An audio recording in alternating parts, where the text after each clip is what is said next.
Welcome to the Thought Boss Podcast. This is your host, Nicole.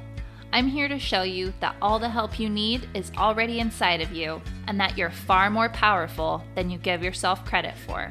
I'm glad you're here. Now let's turn you into a thought boss.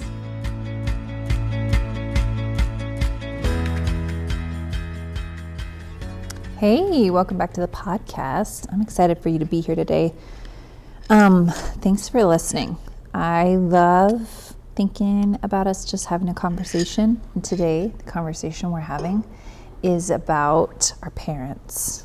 And man, everybody needs this conversation in their lives because I feel like no matter who you are, unless you're one of those weirdos that I don't know if you exist, we have really complicated relationships with our parents, especially, when we're adults, becomes interesting. So I wanted to talk about that today. And number one, how to have a better relationship with your parents. But number two, really how to process your current relationship with your parents, because chances are it's not what you want it to be. And it feels really tricky and unfulfilling. And you're hearing all these things about boundaries and about, like cutting toxic people out of your life. And you might be asking yourself the question at this time in your life, do I cut my parents out of my life? Do I stop talking to them? Do I need to just forgive them and move on? Do I set really good boundaries? And so we're going to be talking about all of that today. So first of all, I want to set this up by saying I do not have the perfect parent relationships, but any relationship is far more about your relationship with yourself than it is about the relationship with the other person or the other people. So before you do anything in your relationships, you have to come back to your relationship with yourself, which I'm certain I've got a podcast episode on that. Let's see, we've got episode 50, self-approval. We've got getting your own needs met, which is number 44. There's just a lot of good episodes on that. But the most important part of your relationship with your parents is actually giving yourself the things that you thought that they were supposed to give you. So we're going to start by talking about expectations. We have this idea that parents are supposed to be a certain way. In my mind, maybe it's kind of like they're supposed to be kind of the center of your universe. The people who love you more than anything else, who always think about you, who always text you first on your birthday, who make you feel like the most special person in the world, who would be willing to do anything for you. They're constantly trying to be there for you. And, if they ever mess up, they apologize, they feel bad for hurting you, and just want to see you succeed. They're like the most selfless people in the whole world. Basically just perfect. We really want our parents to be perfect. Now, my honest opinion on why that's programmed into our minds is because we have heavenly parents and they are perfect. They're perfect at loving us. They're perfect at giving us everything that we need. And they're the ultimate example of what parents should be. So being an earthly parent, a human parent, the parent is bound to fail. There's no real way to be a perfect parent. I think there's this quote, right? So cheesy, but I've seen it everywhere. There's no way to be a perfect parent, but there's a million ways to be a good one. So let's just go back to what are my thoughts about what my parents should be like? And am I harboring any resentment because of what I think they should have been like? Probably the answer is yes. Think about the things that you think that they should be doing, the things that they're not doing right, and ask yourself, why do I think that they should be doing those things? It's just because at some point we decided if a parent really loves their child, this is how they are. And so the reason we get so upset when our parents don't meet our expectations is because we think it means that they don't love us like they should love us. Like somehow there's something wrong with us and we just couldn't get them or convince them enough to like be that perfect parent for us. That's why these parent relationships are so difficult, is because the expectations that we have of them and them meeting them or failing them, we make that mean something about us. So here's a good, for instance, my good friend, when he was in, I think, middle school or high school, his dad came to watch him at a basketball practice. And it was just a practice, it wasn't a game. But he looked up into the stands and he noticed that his dad wasn't watching him. He was reading a newspaper instead. And he remembers feeling really hurt. And he felt like his dad didn't care about him that much, and that maybe he wasn't that good at basketball and like wasn't impressive enough to merit his dad watching him. So we naturally go to this place of like blaming ourselves when our parents aren't acting right. And then we're in this whole movement of like self-care and taking care of ourselves, and we think, okay, it's not my fault. Like we might go to that other extreme. It's not my fault, it's their fault. And so they don't deserve to be in my life. Either way is not healthy. It's not your fault that your parents weren't perfect. And it's also not their fault. So we've got to come at this from the perspective of course, you deserve all the love in the world. You deserve to be doted on and given everything, and like to be loved perfectly and unconditionally, regardless of anything that you might choose. You should just be loved perfectly, and you should be shown that love all the time. And people shouldn't get mad at you, and people shouldn't blame you, and they should be there for you. And at the same time that you deserve that, you also don't have anybody in your life besides God who's actually able to meet that standard. So in come our parents. So if they're not supposed to be perfect, if they're not supposed to perfectly love us, why are they there? What is the purpose of having parents that we feel like are not fulfilling their parental duties, or who are not being the people that we need them to be? That's kind of like the ultimate expectation of our parents, is you're just supposed to be who I need you to be when I need you to be it. I need you to be my cheerleader when I'm going through something hard. I need you to be my financial backer when I don't have any money. I need you to give me advice when I need advice. I need you to give me a hug when I need a hug. Like, we just think our parents should know what we need, and they should just be there and always give it exactly when it's needed. So of course, all of our parents are falling short of that. And we have to decide what to do with that.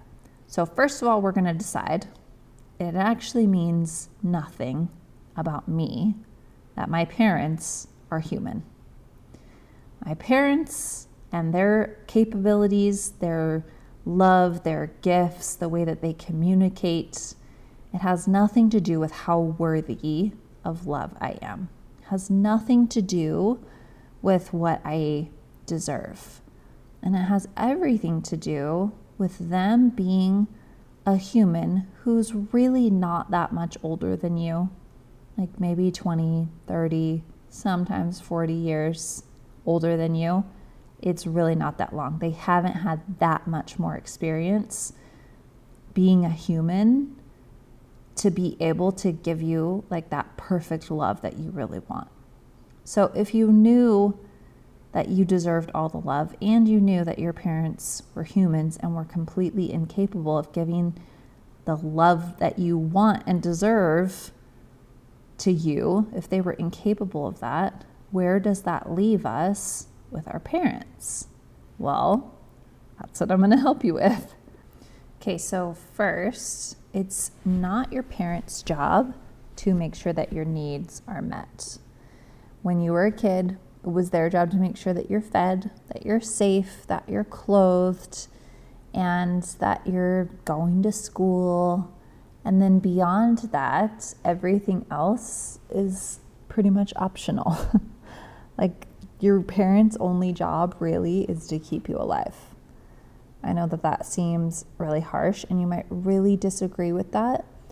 But the problem is, if you disagree with it, that means that if your parent's not doing it, you just have to live with this idea that they were supposed to do something that they didn't do, and like that sucks for you. Like, where do you go from there?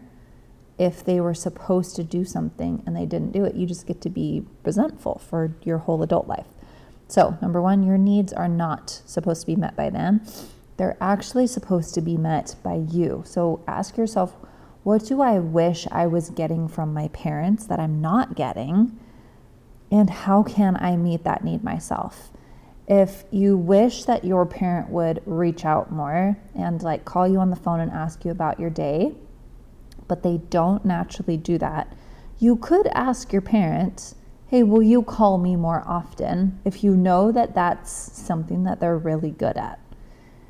That might not be their strength. It might be really a big ask of them because it's just not who they are.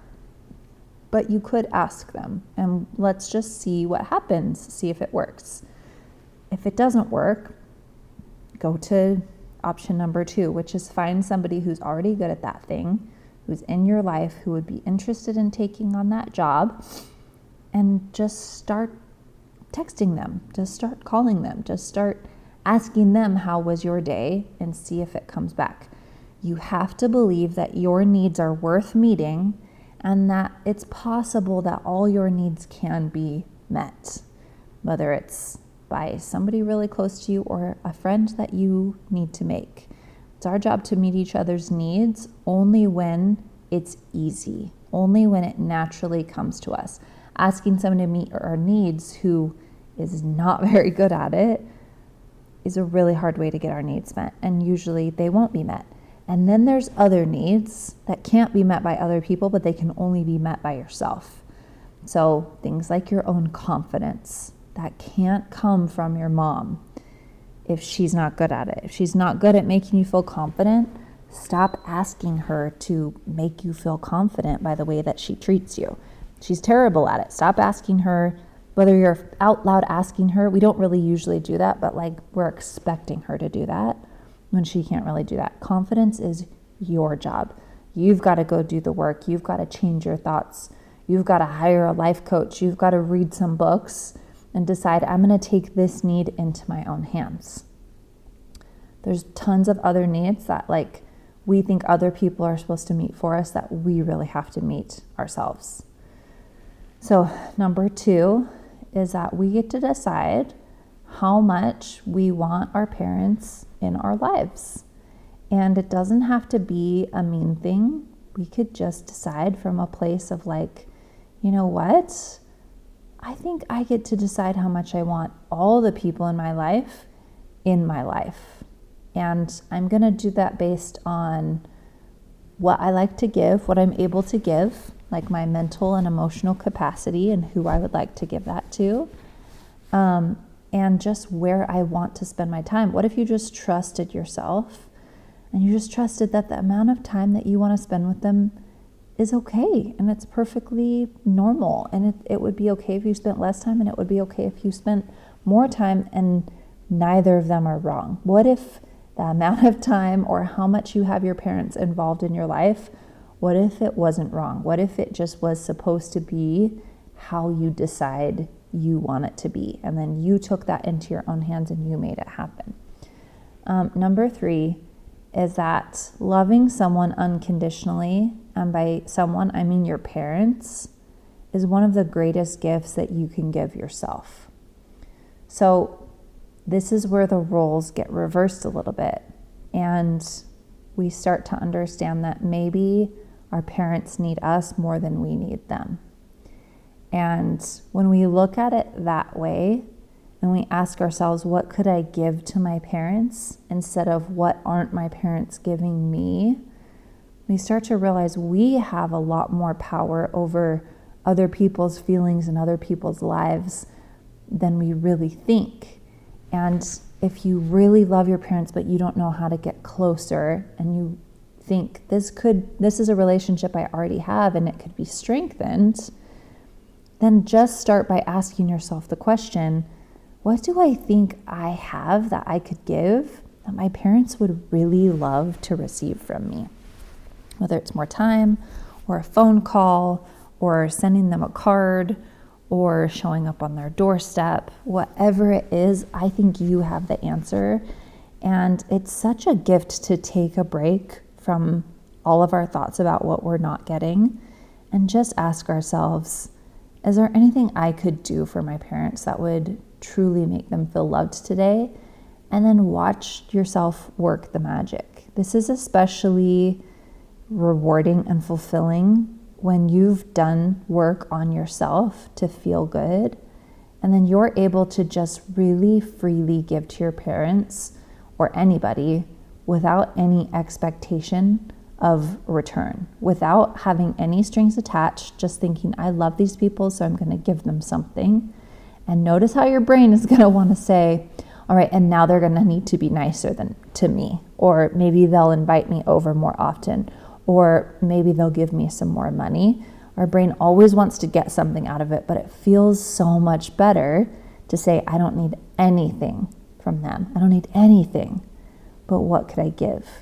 It would be amazing to just be so unattached to how they respond to it and just be really happy knowing I gave something to them today, and not based on their reaction, not based on how they receive it, but just based on you having gifts, having talents, having time, having capabilities, and freely giving it to them. So try that out. Number 4,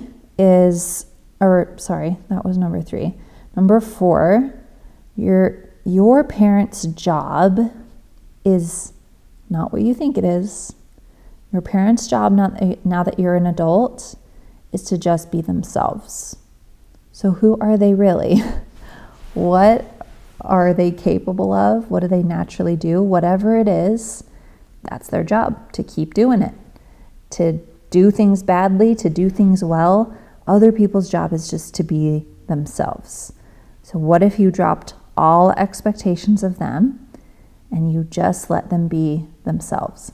One of the easiest ways to do this, because I know we're thinking, oh yeah, just don't have any expectations of them, never ask anything from them, like that's not fair, I need something from them. We really like to go into this victim place of like, then I won't get my needs met, but you're already not getting your needs met by them. Let's just drop that and decide we're going to get our needs met by somebody else and by ourselves. We're going to meet our own needs, the ones that we can. And then the easiest way to drop expectations is to step into the feeling of curiosity. It's like one of the easiest feelings to feel, because all you have to do is just wonder. I wonder why they do that. That's so interesting. Almost like you're studying them in like a science experiment, because it means nothing about you. Their behavior actually means everything about them, literally nothing about you. Then you can just be curious, like, I wonder why my mom does that. There's nothing wrong with her. There's nothing wrong with her doing it. It's just like, it's like we're observing a creature on like Discovery Channel. Like the mother human lashes out at her children when she's hungry. Oh, that's so interesting. Whatever it is, right? Okay, so now we're going to do a little bit of troubleshooting. I know this is the part that you guys really love, because this is where we solve the real problems. So, I'm out of breath. It's pregnancy, out of breath. Number 1, the first problem we're going to solve. Parents who call too often or get into your business when you really don't want them in your business. Here's what you need. You need a boundary.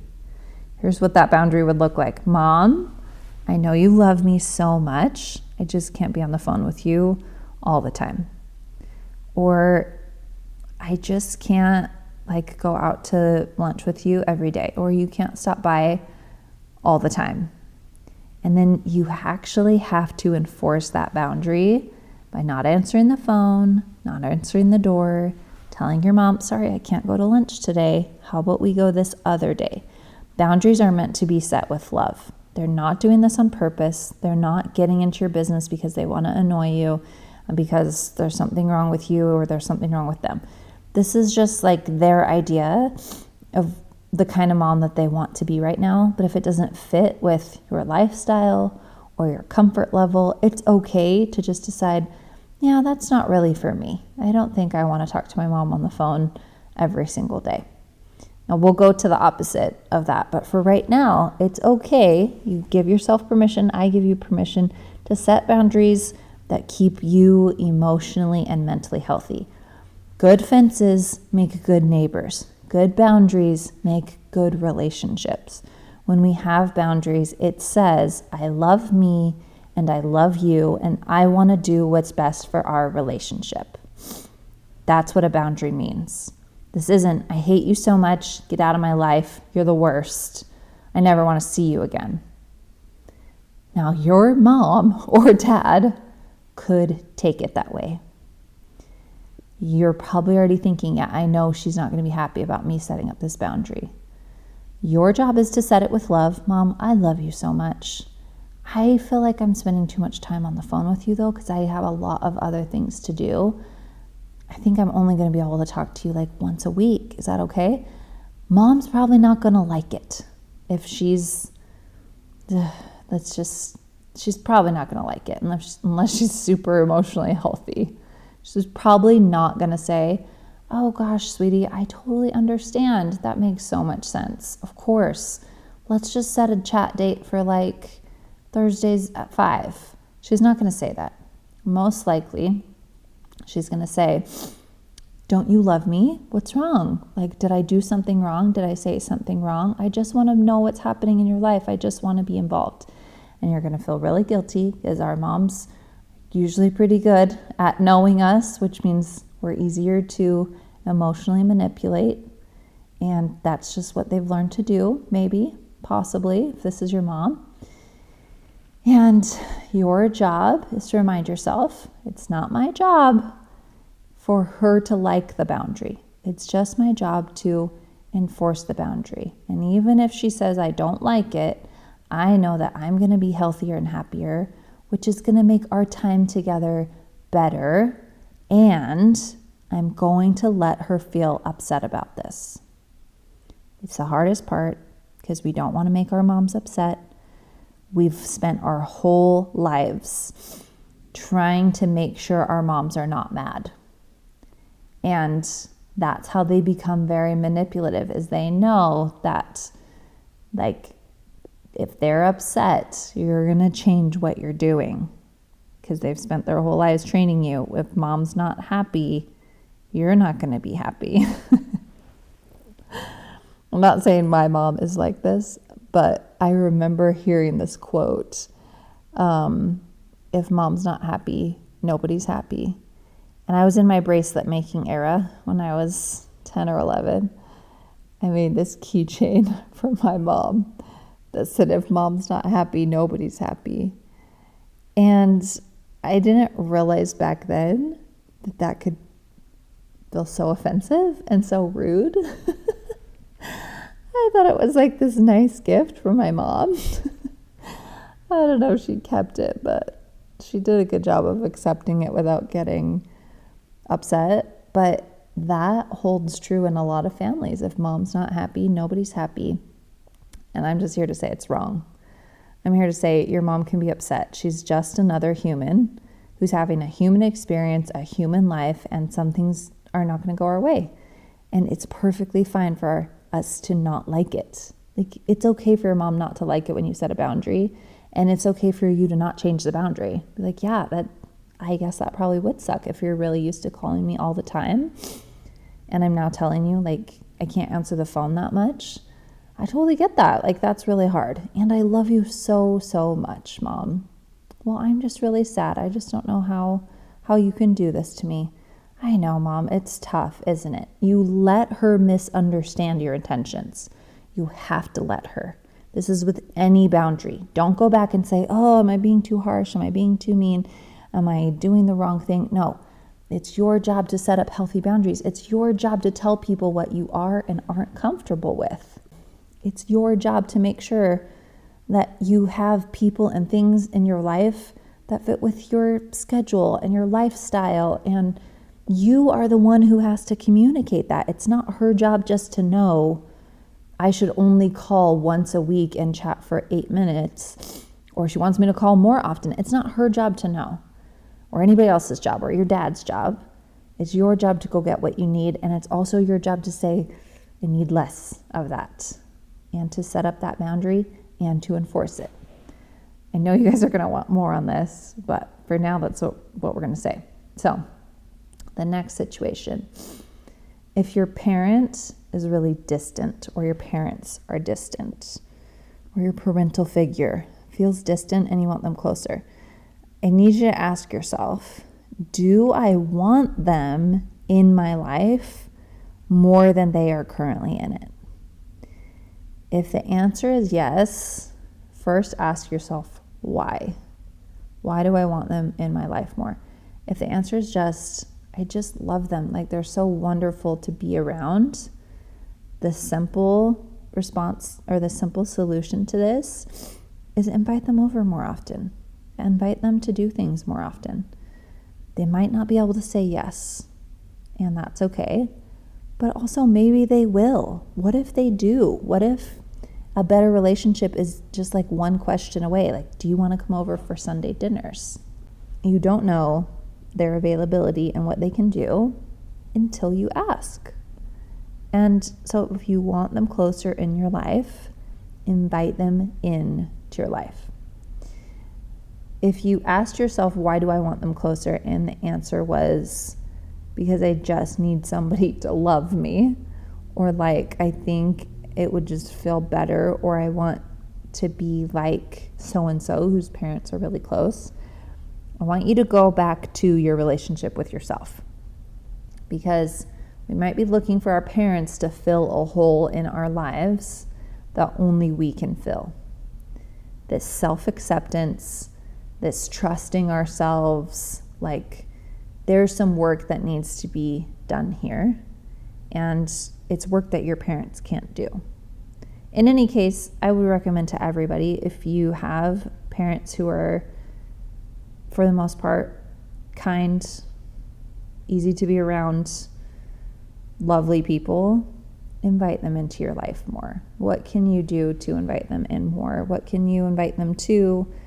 How could you text them more often? How could you reach out? Now, our next situation is if your parent treats you different than your siblings, and you can clearly tell that they favor one of your siblings over the other, or over you, which it probably wouldn't be a problem if you're the favorite sibling. Everybody knows if they're the favorite sibling or child, and you know if you're not. If you're thinking, am I? You're not. We know who the favorite is, and they do too. So if you're not the favorite and you notice that your parents kind of treat you unfairly, or like it's just unfair, number one, I just want to tell you, like, welcome to a family. Your parents are humans, and they pick favorites, but not like you think they pick favorites. They pick favorites based on not how cool are you, how awesome are you, how pretty or talented are you, but on how they feel around each child. So a lot of times the youngest is the favorite, and the reason they're the favorite is because parents like to baby children. They like to spoil them, and they like to feel needed and wanted. If you're one of the older ones or the oldest, your parents might not feel very needed by you. They might feel a little like some complicated emotions when they're with you, when they're chatting with you, when they're doing anything. They don't realize that it's causing them to favor one child over the other. And if you ask them, of course, they're going to say, no, I love you all equally. And that's true. but they're gonna lean towards the relationships that make them feel the best. They want to feel proud of themselves. They want to feel like they did a good job. They want, like, whatever it is, your parent wants to feel something. And if they get that from one of the children, they're going to want to spend more time with that child because they feel good when they're around that child, and the brain seeks feeling good. So it's not about you. You didn't do anything wrong. Your parents love you. You're worthy of love. And your parents are still going to pick favorites. So the most important lesson here is just your parents are going to have a favorite, and that's okay. Make yourself your favorite. Just be like, you know what? You are amazing. You're my favorite. You're way cooler than any of those other siblings. And just let yourself feel good about who you are and know that you're somebody's favorite. Okay, that concludes our podcast on difficult parents. I know there's so much more that we could talk about. This is really just an overview, but I really hope that it helped today, and I hope it helps you to know that everybody has difficult parent relationships. Like, everybody that I've talked to, there's always been some feeling of inadequacy or like distance, or feeling like things are unfair, or somebody needing some serious boundaries. You're not alone. Even if you had a great childhood and you're like, I don't want to diss my parents, it's okay if you're dissatisfied with some part of that parent relationship, and just know, oh, that's totally normal, and they're not supposed to be perfect, and there's probably some needs of my own that I need to be meeting, and then I need to ask somebody else to meet. And what kind of relationship could I have with my parents if I decided that they could just be themselves and there wasn't anything that they had to do? I'd love to hear from you on Instagram. Message me if you listened to this episode and if you really hated it or if you really loved it. I would really love to hear that. If you don't mind, leave a review below on Apple Podcasts or wherever you listen. And also send this episode to a friend who might have a difficult relationship with their parents and help them feel a little bit better today. Okay, I'll see you next week. Hey, if you're ready to make your mind a safe and peaceful place to be, I want you to sign up for a free coaching consultation. And together we're going to find out exactly what makes you tick, and we'll heal your relationships with yourself, with God, your business, and other people. Because when you feel good, you can do good. I know that the world is waiting for the special magic that you have to offer. Don't make us wait any longer. Sign up for a one-on-one call with me and become the thought boss of your own life. Go to thoughtbosscoaching.com or find me on Instagram at thoughtbosscoaching.